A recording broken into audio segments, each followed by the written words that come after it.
বিথি একজন প্রফেশনাল সাঁতারু, সামনেই তার বিয়ে। সে ডায়াবেটিসের রোগী হওয়া সত্ত্বেও নিয়মিত সাঁতারের প্র্যাকটিস করতে আসে। সেদিন তার সাথে দেখা করতে আসে তার বোন জয়া, যে কিনা বহুদিন পর রিহ্যাব সেন্টার থেকে ছাড়া পেয়েছে। বোনের বিয়ে নিয়ে তার মনে কিছুটা অভিমানও ছিল। দিনটি ছিল সপ্তাহের শেষ দিন এবং এরপর ক্রিসমাসের লম্বা ছুটি থাকায় পুলটি আজকের পর একটানা 3 দিনের জন্য বন্ধ হয়ে যাবে। দুই বোন কথা বলতে বলতে সাঁতারে নামে। কিছুক্ষণ পর পুলের ম্যানেজার সবাইকে উঠে যাওয়ার জন্য অনুরোধ করেন, কারণ পুল বন্ধ করার সময় হয়ে গেছে। ঠিক তখনই বিথি খেয়াল করে যে তার আঙ্গুলে এঙ্গেজমেন্টের আংটিটি নেই।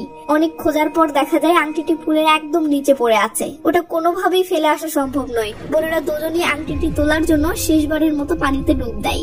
আর ঠিক সেই মুহূর্তেই ঘটে চরম ভুল। ম্যানেজার চারিদিকে তাকিয়ে কাউকে দেখতে না পেয়ে ধরে নেন যে সবাই চলে গেছে। তিনি স্বয়ংক্রিয় পুল কভারের সুইচ টিপে দেন। ফাইবার গ্লাসের তৈরি সেই ভারী ঢাকনাটি ধীরে ধীরে পুলকে পুরোপুরি ঢেকে ফেলতে শুরু করে। নিচে আংটি খুঁজতে ব্যস্ত থাকায় বিথি এবং জয়া কেউই উপরের ঘটনা টের পায়নি। বিপদ আরো বাড়ে যখন আংটিটি পানির ফিল্টারের গ্রিলের মধ্যে শক্তভাবে আটকে যায়।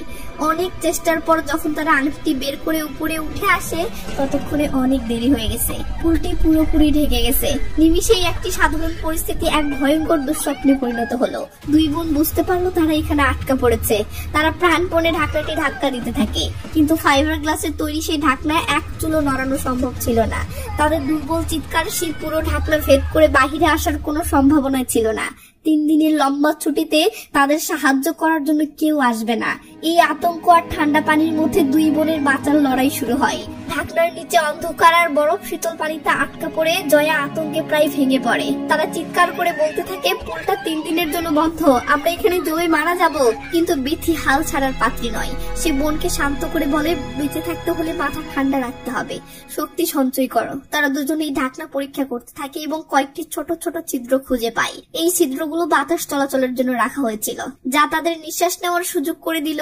সেগুলো এত ছোট ছিল যে তা দিয়ে সাহায্য চাওয়া বা বের হওয়া অসম্ভব। তারা মরিয়া হয়ে ছিদ্রগুলোকে বড় করার জন্য পুলের নিচে ধারালো কিছু খুঁজতে থাকে, কিন্তু কিছুই পায় না। সময়ের সাথে সাথে হতাশা বাড়ছিল। এই সময় জয়া হতাশার স্বরে বলে, দেখ, একাকী হয়ে গেলে কতটা কষ্ট লাগে। তোর বিয়ে হয়ে গেলে তখন আমিও এভাবেই একা হয়ে যাব ও কষ্টে এমন ছটফট করব। বিয়ের প্রসঙ্গটা উঠাই হঠাৎ করে বিথি এক নতুন আশায় বুক বাঁধে। তার মনে পড়ে তার হবু বর ডেভিডের সাথে আজ রাতে দেখা করার কথা ছিল। বিথি বলে, ডেভিড আমার খোঁজ না পেয়ে নিশ্চয়ই এখানে আসবে, ও এলেই আমরা বেঁচে যাব। কিন্তু কিন্তু কিন্তু এই শেষ সম্ভাবনাটাও হাতছাড়া হয়ে যায়, কারণ কিছুক্ষণের মাঝে ডেভিডের কল তো আসে, বাট বিথির ফোনটি ফুলের বাহিরের লকারে রাখা আছে, সেখানে বাজতেছে। লেজালা এরা ফোনের ভাইব্রেশন শুনতে পাচ্ছে, বুঝতেও পারতেছে এটা ডেভিডের কল, কিন্তু ফোন পর্যন্ত পৌঁছানোর কোনো উপায় খুঁজে পাচ্ছে না। এদিকে কিছুক্ষণ রিং হওয়ার পর আর যখন কল আসছে না, এরা তখন পুরোপুরি হতাশ হয়ে যায়। ঠিক তখনই একটা মেসেজের শব্দ। ডেভিড মেসেজ পাঠিয়েছে যে অফিসের জরুরি কাজে সে শহরের বাহিরে যাচ্ছে এবং ফিরতে প্রায় 2 দিন লাগবে, তাই ডিনারের প্ল্যান ক্যান্সেল। ইস, একটাই মাত্র ভরসা বাকি ছিল যে ডিনারের জন্য ডেভিড বিথির খোঁজ করতে আসবে, আর সেই সৌবাদে হয়তো এরা রক্ষা পাবে। কিন্তু সেই শেষ সম্ভাবনাটাও গেল। ডেভিড তো এখন আগামী 2 দিন কাজের ব্যস্ততায় বিথির কোনো খোঁজই নিবে না। এসব ভেবে বিথি বাঁচার জন্য মরিয়া হয়ে ওঠে। সে পুলের নিচের ভারী লোহার ফিল্টারের গ্রিলটা খুলে ফেলার চেষ্টা করে। তার পরিকল্পনা ছিল ওটাকে হাতুড়ের মতো ব্যবহার করে ঢাকনাতে আঘাত করবে, কিন্তু প্রচুর শক্তি দিয়েও সে ওটা খুলতে পারে না। দেখতে দেখতে প্রায় 12 ঘন্টা পার হয়ে যায়। সারা রাত কনকনে ঠান্ডা পানিতে কাঁপতে কাঁপতে দুই বোনের শক্তি প্রায় শেষ হয়ে আসে। চারদিকে শুধু অন্ধকার, ঠান্ডা আর নিস্তব্ধ নীরবতা। পরদিন সকালে পরিস্থিতি আরো ভয়াবহ হয়ে ওঠে।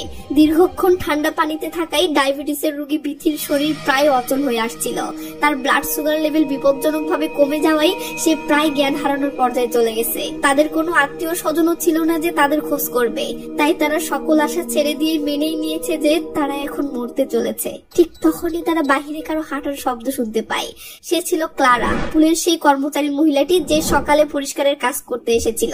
ভেতর থেকে দুই বোনের আত্মচিৎকার শুনে ক্লারা পুলের ঢাকনার কাছে আসে। সে অবাক হয়ে বুঝতে পারে ভেতরে 2 জন মানুষ আটকা পড়ে আছে। বুড়িনা ভাবে, যাক, এবার তারা বেঁচে গেল। কিন্তু তাদের উদ্ধার করার বদলে ক্লারার মাথায় এক ভয়ঙ্কর চিন্তা খেলে যায়। সে বিথির দামি ফোন আর টাকার ব্যাগটা দেখতে পায়। পায়। লোভ তার মানবিকতাকে গ্রাস করে। সে পুলের সব সিসিটিভি ক্যামেরা বন্ধ করে দেয়। এরপর সে ঢাকনার ছিদ্রের কাছে এসে বিথির ফোনের পাসওয়ার্ড চায়। আতঙ্কিত বোনেরা পাসওয়ার্ড দিলে ক্লারা ফোন ঘেটে তাদের আর্থিক অবস্থা সম্পর্কে নিশ্চিত হয়। এরপর সে তার আসল রূপ প্রকাশ করে। সে বলে, আমি যদি এখন তোমাদের বয়ফ্রেন্ডকে মেসেজ করে দিই যে তুমি তার উপর ভীষণ রাগ করেছো, তাই তুমি নিজেকে শেষ করে দেওয়ার কথা ভাবতেছো, আর এরপর আমি ফোনের সুইচ অফ করে এখান থেকে চুপচাপ চলে যাই, তাহলে কেমন হবে? জয়া এবং বিথি বুঝতে পারে তারা এক নতুন শয়তানের পাল্লায় পড়েছে। ক্লারা বলে, যদি চাও আমি এমনটা না করি এবং তোমাদেরকে বাঁচাই, তাহলে তোমাদের ক্রেডিট কার্ডের সমস্ত তথ্য আমাকে দাও। জয়া দিতে অস্বীকার করে, কারণ তার ভয় ছিল মহিলাটি টাকা নিয়ে তাদেরকে উদ্ধার না করেই পালিয়ে যাবে। এদিকে জয়া কার্ডের পিন দিতে রাজি হচ্ছে না দেখে ক্লারা নিষ্ঠুর এক কাজ করে বসে। যে হিটারগুলো পুলের পানিগুলোকে উষ্ণ রাখার কাজ করে, ক্লারা পুলের সেই হিটারগুলোকে দম করে বন্ধ করে দেয়। হিটার বন্ধ হয়, পুলের পানি দ্রুত বরফের মতো ঠান্ডা হতে শুরু করে। বিথি তো ডায়াবেটিসের রোগী, তাই পানির তীব্র ঠান্ডা হওয়াটা ছিল বিথির জন্য নিশ্চিত মৃত্যুর কারণ। বোনের জীবন বাঁচাতে জয়া শেষ পর্যন্ত হার মানে। সে ক্লারাকে তার ক্রেডিট কার্ডের নম্বর দিয়ে দেয়। ক্লারা তাদের আশ্বাস দেয়, আমি শুধু টাকাটা তুলে নিয়ে আসছি, চিন্তা করো না। এই বলে সে চলে যায়। কিন্তু 1 ঘন্টা 2 ঘন্টা কেটে যায়, ক্লারা আর ফেরে না। এদিকে পানি অসহনীয় ঠান্ডা পর্যায়ে চলে গেছে। বিথি প্রায় অচেতন, আর তার এই অবস্থা দেখে জয়ের ভেতরটা দুবড়ে মুচড়ে যাচ্ছিল। বোনের জীবন বাঁচাতে সে শেষ চেষ্টা হিসেবে আবার সেই ফিল্টার গ্রিলটা খোলার জন্য পানিতে ডুব দেয়। কিছুক্ষণ পর ক্লারা ফিরে আসে, কিন্তু তার হাবভাব ছিল ভিন্ন। সে জানায় অ্যাকাউন্টে যথেষ্ট টাকা নেই এবং তার আরো চাই। এই নির্লজ্জ লোভ দেখে জয়া আর নিজেকে সামলাতে পারে না। সে হাতের কাছে থাকা ফাইবারের টুকরোটি দিয়ে ঢাকনার ছিদ্র পথে ক্লারার কানে সজোরে আঘাত করে।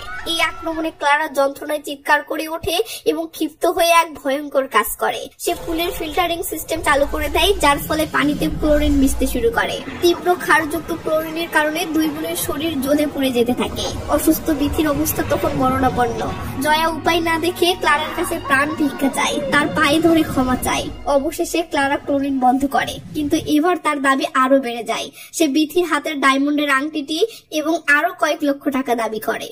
উপায় না পেয়ে যে এঙ্গেজমেন্ট আংটিটি রক্ষা করতে গিয়ে এরা এই ফাঁদে আটকা পড়েছে, শেষমেশ জীবন বাঁচাতে সেই এঙ্গেজমেন্টের আংটিটি খুলে ক্লারার হাতে তুলে দেয় এবং অন্য একটি অ্যাকাউন্টের তথ্যও দিয়ে দেয়। ক্লারা তখন আবার টাকা তুলতে চলে যায়। এই সুযোগে দুই বোনের মধ্যে জমে থাকা শেষ সত্যটি বেরিয়ে আসে।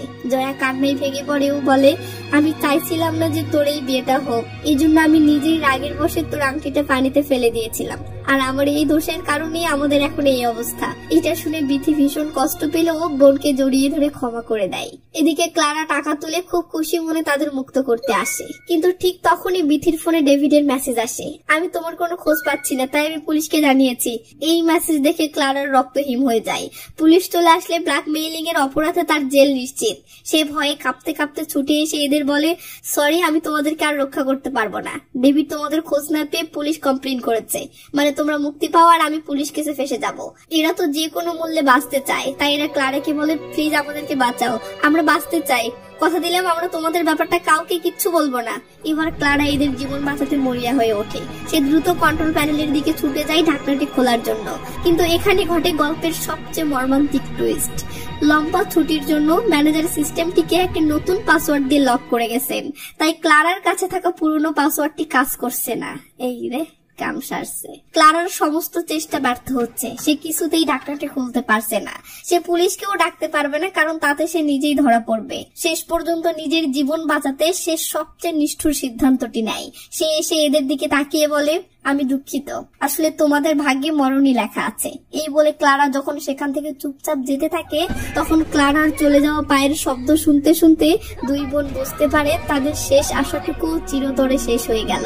ঢাকনায় আবদ্ধ জায়গা, ক্লোরিন যুক্ত ঠান্ডা পানি, ঘুটঘুটে অন্ধকার আর কবরের মতো নীরবতায় তারা একে অপরকে জড়িয়ে ধরে তাদের মৃত্যুর শেষ পরিণতির জন্য অপেক্ষা করতে থাকে। ক্লারার চলে যাওয়ার পর বিথির শরীরটা পুরোপুরি ছেড়ে দেয়।